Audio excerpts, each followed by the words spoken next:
नमस्कार, मैं डॉक्टर पल्लवी मेहता और आज इस वीडियो में मैं आपको ब्लड कल्चर टेस्ट एग्जैक्टली क्या होता है इसके बारे में एक ब्रीफ जानकारी देना चाहूँगी।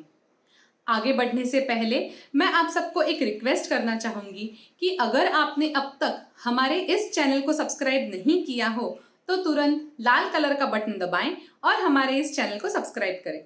ब्लड कल्चर टेस्ट एक ऐसा टेस्ट होता है जिसमें खून में होने वाले इन्फेक्शन के बारे में, खून में होने वाले इन्फेक्शन का कॉज जान सकते हैं। ज्यादातर खून में होने वाला इन्फेक्शन किसी बैक्टीरिया या फिर फंगस की वजह से होता है। ये दोनों ब्लड कल्चर टेस्ट से अच्छी तरह से आइसोलेट हो जाते हैं। कभी कभी अगर इन्फेक्शन वायरस की वजह से हो रहा हो तो ये इस टेस्ट में डायग्नोस होना थोड़ा मुश्किल होता है। ज्यादातर इन्फेक्शन किसी ऑर्गन में डेवलप होता है। ऑर्गन में डेवलप होने वाला इन्फेक्शन जब धीरे धीरे करके बढ़ जाए तो ये खून में फैल जाता है। जब इन्फेक्शन खून में फैल जाता है तब उसे सेप्टिसेमिया कहा जाता है। सेप्टिसेमिया के अगेंस्ट जब बॉडी रिस्पॉन्स देती है, जब एक इम्यून सिस्टम रिस्पॉन्स देती है तो इसे कहते हैं सेप्सिस। सेप्सिस कई बार जानलेवा हो सकता है और ये एक काफी सीरियस कंडीशन होती है। सेप्सिस की ट्रीटमेंट करवाने के लिए हॉस्पिटल सेटअप होना बहुत जरूरी होता है। इसकी ट्रीटमेंट थोड़ी एग्रेसिव और आईवी लाइन के द्वारा करवाना जरूरी हो जाता है। ब्लड कल्चर टेस्ट एक ऐसा टेस्ट होता है जिसमें खून के सैंपल को लिया जाता है और एक लेबोरेटरी के कंट्रोल्ड सेटअप में इस खून के अंदर होने वाले ऑर्गेनिजम्स को आर्टिफिशियली ग्रो किया जाता है। जितना इन्फेक्शन खून में प्रेजेंट हो उसके ऊपर डिपेंड करता है कि कितने ऑर्गेनिजम्स ग्रो हो रहे हो। ग्रो होने वाले ऑर्गेनिजम्स की मात्रा और उनकी सिवियरिटी देख के ये समझ सकते हैं कि आपको आने वाले सिम्टम्स एग्जैक्टली किस बैक्टीरिया या किस फंगस की वजह से हो रहे हैं। एक कल्चर को डेवलप होने के लिए, यानी कि बैक्टीरियाज या फंगस को सफिशिएंट क्वांटिटीज में ग्रो होने के लिए कुछ दिन लगते हैं। कभी कभी अगर बैक्टीरिया या फंगस की मात्रा बहुत कम हो तो सफिशिएंट क्वांटिटीज में कॉलोनी ग्रो नहीं हो पाती। ऐसे केसेस में पॉसिबिलिटी होती है कि इन्फेक्शन का कारण बैक्टीरिया या फंगस नहीं है। एक ब्लड कल्चर में अगर सफिशिएंट बैक्टीरिया ग्रो ना हो पाए तो ये रिपोर्ट नेगेटिव माना जाता है, यानी कि आपको होने वाले सिम्टम्स बैक्टीरिया या फंगस की वजह से नहीं हो रहे। कभी कभी इन कल्चर्स को मल्टीपल टाइम्स भी ग्रो किया जाता है, मल्टीपल सैंपल्स भी लिए जाते हैं ये कल्चर अच्छी तरह से आइडेंटिफाई होने के लिए। कुछ बैक्टीरियाज या कुछ फंगस ऐसे होते हैं जो ग्रो होने के लिए बहुत ज्यादा टाइम लेते हैं।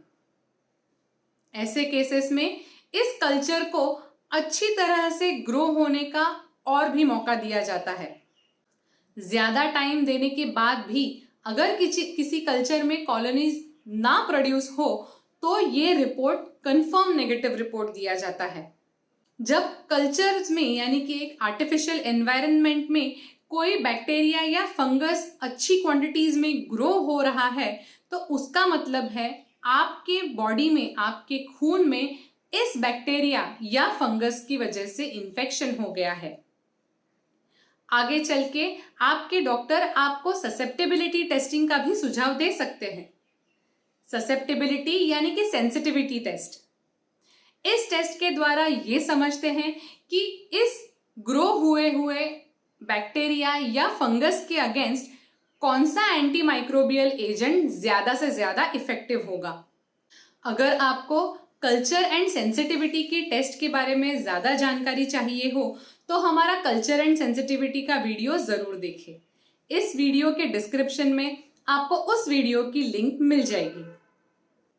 वैसे तो ये टेस्ट एक रेगुलर ब्लड टेस्ट की तरह होता है, लेकिन एक इन्फेक्शन कैच करने के लिए ज्यादा इफेक्टिव हो जाए इसीलिए इस टेस्ट के मल्टीपल सैंपल्स कलेक्ट किए जाते हैं।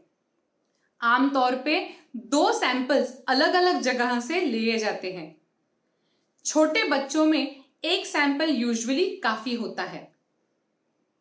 बड़ों में जब मल्टीपल सैंपल्स लिए जाते हैं तो ये सैंपल्स एक शॉर्ट स्पैन में कलेक्ट होते हैं, लेकिन अलग अलग जगह से लिए जाते हैं।